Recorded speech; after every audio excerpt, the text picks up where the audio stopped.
Did you know that Michael Jackson called the thing that killed him his milk? Nearly every night after rehearsals, he would beg his doctor, "Give me my milk." Not real milk, but propofol, a powerful anesthetic used only in operating rooms. Despite having money, fame, and the ability to hire any doctor in the world, Michael Jackson died because a doctor left the room to flirt with a girl on the phone for 47 minutes. And the truth behind his final night is even more horrifying. From 1:30 a.m. to 10:40 a.m., Jackson was injected with 6 consecutive doses of sedatives and still couldn't sleep, until the final dose of propofol made him never wake up again. I'm Dr. Minions, a master of medicine specializing in emergency and critical care, and if you're busy, please save this video to watch later. It was a night in June 2009. The brilliant lights of the Staples Center still lingered on Michael Jackson's face as he walked off the stage.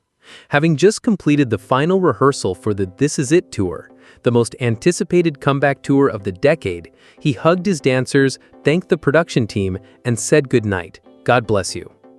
But few knew that behind that radiant smile was a man struggling with horrifying insomnia.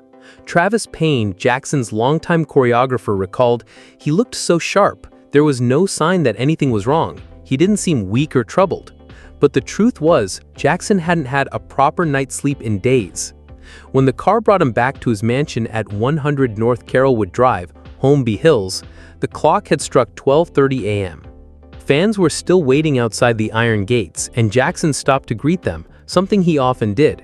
The security guard led him into the house and straight upstairs. Only 3 people were allowed on this floor: Jackson, his children, and Dr. Conrad Murray. In a bedroom that had been converted into a makeshift medical room, Dr. Conrad Murray was waiting with familiar vials of medicine. Jackson called propofol his milk, a liquid as milky white as its namesake, but in reality a powerful anesthetic that should only be used in a surgical theater. For over 2 months, Murray had turned this habit into a nightly ritual. Every night after an exhausting rehearsal, Jackson would ask Murray to administer propofol so he could get to sleep. But the night of June 24th was different. Jackson simply could not sleep. According to Murray's statement to the police, from 1:30 a.m. on June 25th, he tried to get Jackson to sleep using other sedatives. First 10 milligrams of Valium orally, then 2 milligrams of lorazepam intravenously at 2 a.m., followed by 2 milligrams of midazolam at 3 a.m., then another 2 milligrams of lorazepam at 5 a.m., and finally 2 milligrams of midazolam at 7:30 a.m.